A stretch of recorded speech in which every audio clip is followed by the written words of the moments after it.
তোমার রেজাল্ট দিন দিন এত খারাপ হচ্ছে কেন? চেষ্টা করেছি, কিন্তু এবারেটা আসলেই কঠিন ছিল। শুধু চেষ্টা করলেই হবে না, তোমাকে ভালো ফলাফল করতেই হবে।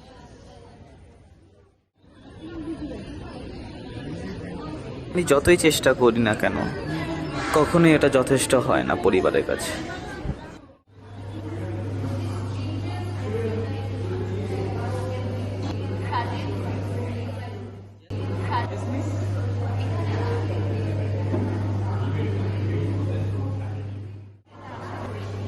কি ধরনের নাম্বার পেয়েছো? কথা বলো।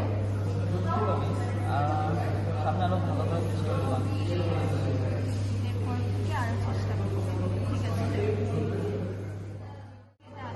সবাই ভাবছে আমি ব্যর্থ, সত্যি মনে হয় তাই।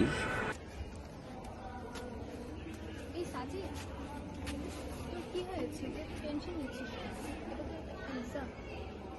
এটা শুধু এক্সাম না, আমার বাসায় এটাই সবকিছু। তোর কি হয়েছে তুই আমাকে বলতে পারিস? না, আমি ঠিক আছি, এটা একা থাকি।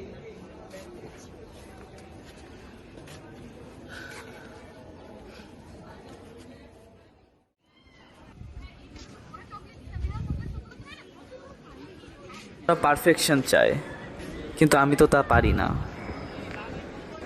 আগামী পরীক্ষায় ভালো করতেই হবে, কোনো অজুহাত শুনবো না। চেষ্টা করছি।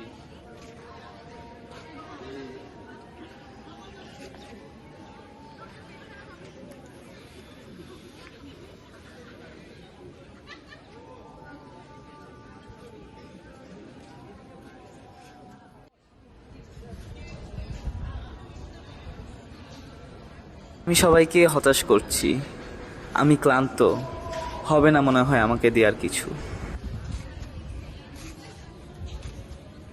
শেষ করে দিলে এই চাপ আর থাকবে না, সব কিছু থেকে মুক্তি পাবো আমি।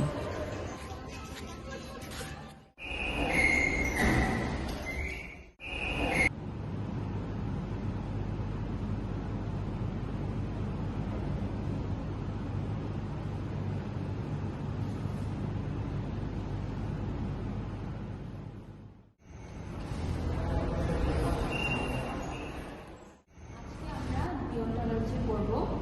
ডিওন্টোলজি বলে যে প্রত্যেকটি মানুষের একটি অন্তর্নিহিত মূল্য রয়েছে।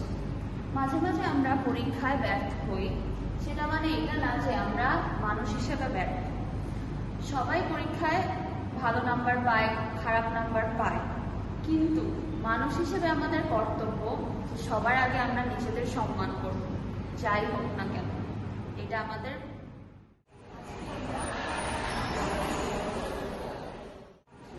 আমাদের জীবনের মূল্যবান হচ্ছে যে আমরা সবার আগে নিজেদের সম্মান করব, যাই হোক না কেন। আমাদের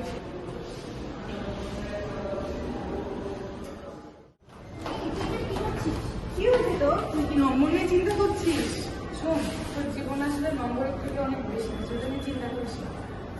হ্যাঁ, আমি শুধু ভাবতাম আমার জীবনে মার্কস আর নম্বরই সব কিছু, কিন্তু আসলে তা না। জীবনে মার্কস আর নম্বর থেকেও অনেক বেশি কিছু আছে। ঠিক আছে, চল আমি সব সাথে থাকি। চিন্তা করিস না, আমরা তোর সাথেই আছি। চল।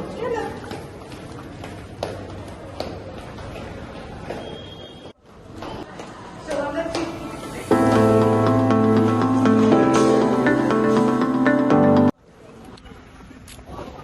আচ্ছা, তুই যে কালকে এই কাজটা করতে নিছিলি, তোকে একবারও আমাদের কথা মনে হয় নাই? তখন আমি এসব নিয়ে এত চিন্তিত ছিলাম যে পরিবার, বন্ধু বান্ধব কিছু নিয়ে আমার তখন মাথা কাজ করতেছিল। নাম্বারটা কি তোর খুবই প্রয়োজন? মানে তোর কাছে এতটুকু একটা বিষয়ের জন্য তুই এত বড় পদক্ষেপ নিলি? আসলে পরিবারের কাছে এটাই সবকিছু। পরিবার, সমাজ, সবাই নাম্বারটাকেই বুঝে, কেউ আমাকে আর বুঝবো না। তোর জন্য তো আমরা আছি।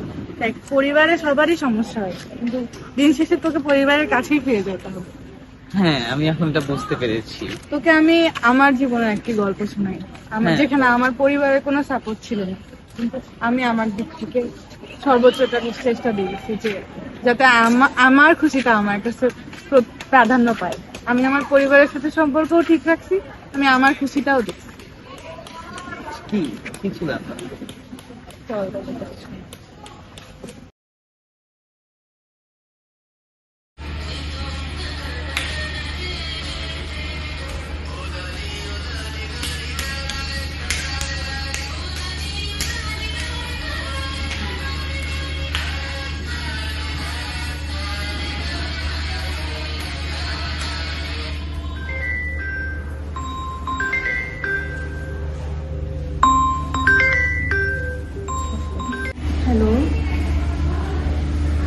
আসসালামু আলাইকুম।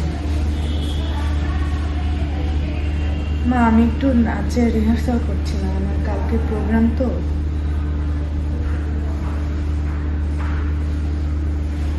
মা, এটা আমার শখ, তুমি কেন বুঝতে চাও না? ছোটবেলা থেকে তুমি আমাকে নাচে উৎসাহ দিয়েছো, আজকে তুমি আমাকে বলছো নাচটা ছেড়ে দিতে।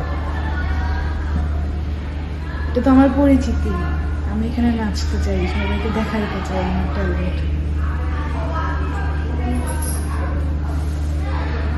পড়াশোনা তো আমার পড়াশোনার জায়গায় ঠিক আছে, আমি তো পড়াশোনার জন্য, নাচের জন্য পড়াশোনাকে খারাপ করছি না। আচ্ছা ঠিক আছে, রাখো। হ্যাঁ। একটা করে কি নাচ করতে আসলে বৈশাখে এরকম নাচগুলো তো আমি দেখবো না।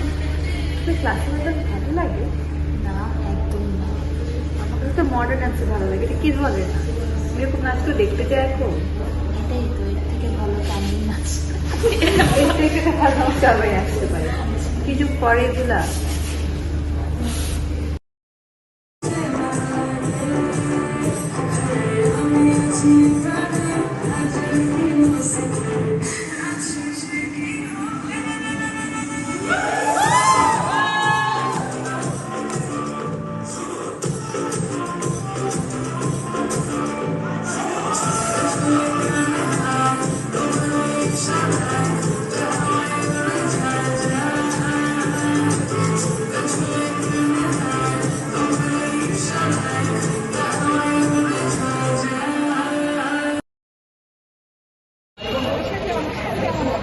অনেক সুন্দর ছিল না? তো মজা করছিস না? আমার অনেক ভালো লেগেছে। এই দেখ, ও যে বসাকে পারফরমেন্স করলো না, ও নাচটা সুন্দর হয়েছিল, তাই না? আরে পানি, তোমার একটা কথা ছিল। হ্যাঁ, দেখলাম, দেখছো?